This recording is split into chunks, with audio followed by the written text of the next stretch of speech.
C'est un véritable séisme chez Alpine et une première historique pour Cadillac. Bienvenue sur Grid F1, nous sommes le mardi 13 janvier 2026 et le paddock est en ébullition alors que la révolution réglementaire approche à grands pas. Installez-vous bien, on décrypte tout de suite cette journée chargée en tensions et en révélations. On attaque directement avec l'information majeure qui secoue le clan français aujourd'hui, c'est le clap de fin brutal et définitif entre Alpine et Jack Doohan.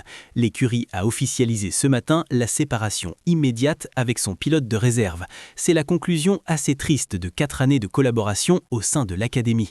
Rappelez-vous, le fils de la légende du MotoGP avait vécu un rêve de courte durée l'an dernier. Promu titulaire en 2025, il n'aura tenu que 6 petits grands prix avant d'être impitoyablement remplacé par Franco Colapinto. Aujourd'hui, l'accord est mutuel, les ponts sont coupés et Doohan doit sauver sa carrière. Les bruits de couloir l'envoient du côté du Japon en Super Formula pour se relancer, avec peut-être un rôle de pilote d'essai chez Haas pour garder un pied dans la porte de la F1. C'est une nouvelle preuve, s'il en fallait une, de la cruauté absolue de ce business. Mais si Alpine fait le ménage en interne, l'équipe d'Enstone est aussi confrontée à un problème technique bien plus urgent. Les ennuis commencent déjà avec leur nouveau partenaire moteur, Mercedes. On apprend aujourd'hui qu'Alpine est contrainte de reporter son tout premier shakedown qui était prévu ce dimanche. La raison, un gros souci d'intégration du nouveau power unit allemand. Apparemment, Mercedes, très concentrée sur sa propre révolution technique, n'a pas transmis à temps certaines informations critiques pour l'installation du moteur dans le châssis Alpine. Résultat, le test est décalé entre le 20 et le 22 janvier. C'est un retard embarrassant qui illustre parfaitement le danger d'être une écurie cliente lors d'un changement de réglementation aussi massif.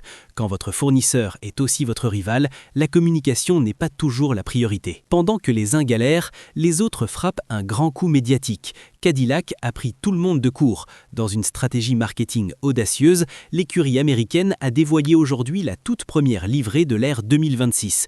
Attention, il s'agit d'une robe spécifique pour les tests que l'on verra lors du shakedown privé de Barcelone fin janvier. Mais le symbole est fort, la 11e écurie de la grille occupe l'espace et impose son identité visuelle avant même d'avoir posé une roue en piste. La livrée définitive arrivera le 8 février, mais Cadillac a déjà gagné la bataille de l'image en ce début d'année. Du côté de l'Italie, c'est un coup de poker technique qui se joue. Ferrari a pris une décision radicale qui fait beaucoup parler. La Scuderia a décidé de geler le développement de son système d'aileron mobile avant même le début des essais hivernaux. C'est un pari risqué. Maranello semble très confiant dans sa solution pour gérer l'aérodynamique active, au point de rediriger ses ressources ailleurs. Mais attention, si la concurrence trouve une faille ou une meilleure performance sur cet élément crucial, Ferrari n'aura plus le temps de réagir avant la première course. C'est quitte ou double pour les rouges. L'ambiance est plus lourde chez Honda.